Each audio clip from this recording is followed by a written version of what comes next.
మళ్ళీ చెప్పండి. మార్చి 8వ తారీఖున తోడూరిన కార్యక్రమం కెనారా గ్రాండ్ హోటల్లో మళ్ళీ తిరిగి ప్రారంభిస్తుంది.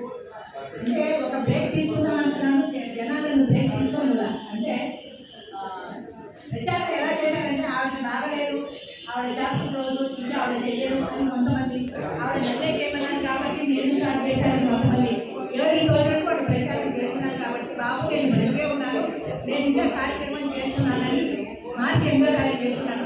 ఇంకొక ముఖ్యమైన విషయం ఏంటంటే ఉమెన్స్ డే సందర్భంగా లక్కీ డ్రా తీస్తాము. ఆ లక్కీ డ్రాలో బహుమతి వచ్చినటువంటి ఇద్దరు లేడీస్ బహుమతి, లక్కీ డ్రా లేడీస్కు మాత్రమే. లక్కీ డ్రా తీసి లక్కీ డ్రాలో బహుమతి వచ్చిన ఇద్దరు లేడీస్కు బహుమతి ఇస్తాము. స్త్రీలకు కొంత కన్సెషన్ 500 మాత్రమే. మార్చి 8 ఆదివారం కినారా గ్రాండ్ కూడా హోటల్ ఎప్పుడు పెట్టేస్తుంది విద్యుత్తో 50 సంవత్సరాల దాటిన వాళ్ళకు మాత్రమే. మరొక రిక్వెస్ట్ ఏంటంటే 5 పెట్టుకో వెనకాలండి, అది వచ్చేస్తారు చూసారా, అలా ఎవరూ రాకూడదండి. పెళ్లి కొడుకైనా పెళ్లి కొడుకైనా వాళ్ళు మాత్రమే రావాలి. కూడా వచ్చిన వాళ్ళకి ప్రవేశం లేదు, అది ఆల్రెడీ మెసేజ్లో పెట్టేశాను. కూడా వచ్చిన వాళ్ళకి ప్రవేశం లేదు. Thank you very much. నేను గమనిస్తున్న విషయం ఏంటంటే ఇప్పుడు సెకండ్ మ్యారేజ్ చాలా మ్యాట్రిమోనియల్స్ ఉన్నాయి, కొన్ని ఎన్జిఓస్ ఉన్నాయి. ఇవన్నీ మ్యారేజెస్ కోసమని మేము సేవ చేస్తున్నామని సేవ అనే విషయంలో ఈ ధనార్జనే చేయండి చేస్తున్నారు చాలా మంది. అందరూ నేను అట్లా లేదు, కొంతమంది కలిసి అట్లా చేసిన వాళ్ళలో రెండో పెళ్లి కోసమని ఒంటరితనంతో బాధపడుతున్నటువంటి వృద్ధులు, స్త్రీలు కానీ పురుషులు కానీ ఈ ప్రకటనలు చూసి మోసపోయి పెళ్లి అవుతుంది ఏదో ప్రశాంతంగా బ్రతుకుతామనే ఉద్దేశంతో పెడుతున్నారు. వాళ్ళని టార్గెట్ చేసుకుని ఈ మోసాలు జరుగుతాయి. ఈ ముఖ్యంగా 3 రకాలుగా ఈ మోసం జరుగుతుంది. ఒకటి, ఇప్పుడు మీరు ప్రకటన ఇస్తుంటారు, ఆ ప్రకటనకి ఆశపడి కాంటాక్ట్ చేస్తారు. కాంటాక్ట్ చేసిన తర్వాత వాళ్ళతో మాట్లాడతారు. మాట్లాడిన తర్వాత వాళ్ళు ఏం చేస్తారంటే ఒక లేడీని పరిచయం చేస్తారు. ఒక లేడీని పరిచయం చేసిన తర్వాత ఈయన కొన్నాళ్ళు ఆవిడ మంచి చెడ్డ తెలుసుకోవడానికి ఫోన్లో మాట్లాడతారు. ఆ రకంగా వాళ్ళని ట్రాక్ చేస్తారు. వీడియో కాల్స్లో మీరు చాలా వరకు చెప్తారు. వీడియో కాల్స్ మాట్లాడేవాళ్ళు, దాంట్లో విలేజ్ వర్కర్గా మాట్లాడడానికి కేసులు పెట్టేవాళ్ళు, వాళ్ళు బ్లాక్మెయిల్ చేసేవాళ్ళు, బ్లాక్మెయిల్ కనిపిస్తావా లేకపోతే నేను వీడియో కాల్ గురించి నేను పోలీస్ కంప్లైంట్ ఇవ్వనా అనేటప్పటికీ భయపడిపోయి డబ్బులు ఇచ్చేలాగా వదిలేస్తుంది.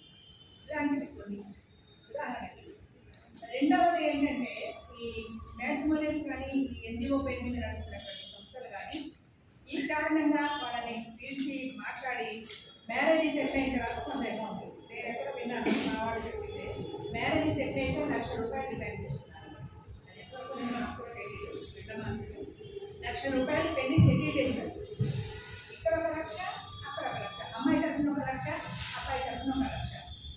ఎన్జిఓ పేరు మీద ప్రచారం చేసుకుంటూ మళ్ళీ ₹1,00,000 వసూలు చేస్తే మరి నాకు అర్థం కాదు. ఈ రకమైనటువంటి ప్రచారాల్లో కొన్ని నా అనుభవాలు నేను మీతో షేర్ చేసుకుంటాను.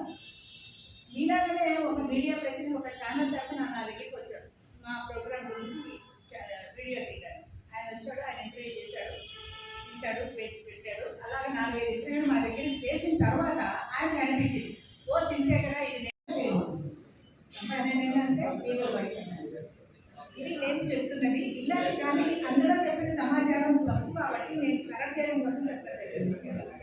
ఇలాంటి సమాచారం కనుక ప్రజల్లో పెడితే అది నెగిటివ్గా వస్తుంది కాబట్టి నేను ఛానల్ వాళ్ళని విజ్ఞప్తి చేసేది ఏంటంటే వాళ్ళు చెప్పిన సమాచారం ఎంతవరకు కరెక్ట్ అనేది మీరు తెలుసుకోకుండా మీరు తొందరపడి ఇంటర్వ్యూలు ఇవ్వకండి. ఇప్పుడు ఆమె అడిగి చూడండి, ఎన్ని పెళ్లి చేశారు, కార్యక్రమం మొదలుపెట్టిన పెళ్లి ఎలా చేస్తుంది అని కామన్ సెన్స్ ఉండాలి కదా అని చెప్ప తెలిసి తెలియక ఆర్గనైజేషన్ మొదలుపెట్టి ఆర్గనైజేషన్ పేరు మీద చేయడమే కాకుండా సెలబ్రిటీలకు నేను పెళ్లి చేస్తాను, ఏ ఊళ్ళో అంటే ఆ ఊళ్ళో చేస్తానని ప్రచారం మొదలుపెట్టాను. సెలబ్రిటీలు ఇప్పుడు ఫర్ ఎగ్జాంపుల్ దిల్రాజు గారు, సమంత, వీళ్ళకు కూడా నేను పెళ్లి చేస్తాను. ఆయన చేద్దాం అనుకున్నప్పుడు పాప మనం పెళ్లిళ్ళు అయిపోయినాయి అనుకోండి, అంటే ఆయనకు అవకాశం దొరకలేదు. అయితే ఈ ప్రచారం వల్ల కొంతమంది మోసపోతారు, అందరూ కాకపోయినా కొంతమంది మోసపోతారు. వాళ్ళ దగ్గర దానికి తగ్గట్టే డిమాండ్ చేస్తారు. ఇంకా ఈ రకంగా డిమాండ్ చేస్తూ ఆయన చేయడంతో పాటు ఒక స్టెప్ ముందుకేసి ఆయన మా మీటింగ్కి వచ్చి మా దగ్గర ఉన్నటువంటి నియమావళి, మా ఫోటోలు, మా చేసి మీరు నా దగ్గరికి రండి, నేను కూడా మొదలుపెట్టాననే ప్రచారం చేశాడు.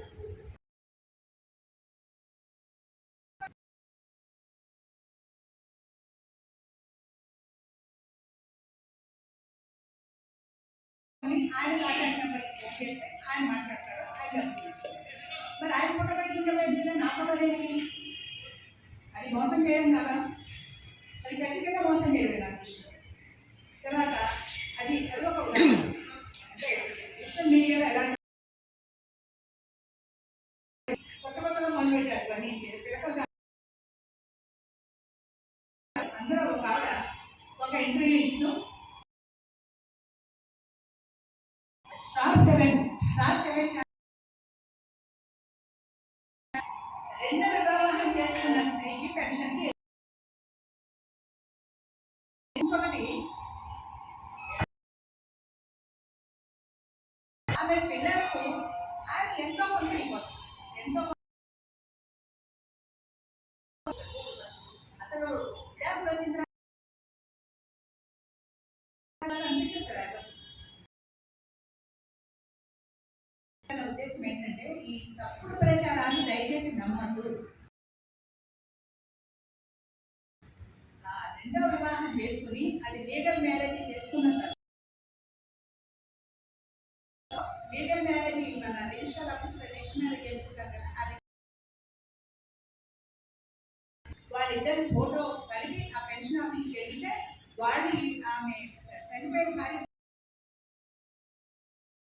పెన్షన్కి ఎలిజిబిలిటీ ఉంది. రెండో భార్య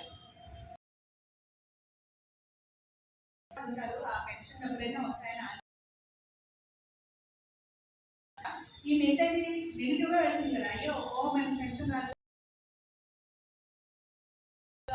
అంటే ఆ వార్త తప్పు. రెండో పెళ్లి చేసుకున్న తర్వాత రెండో భార్య ఆయన ఎంతో కొంత ఎంతో కొంత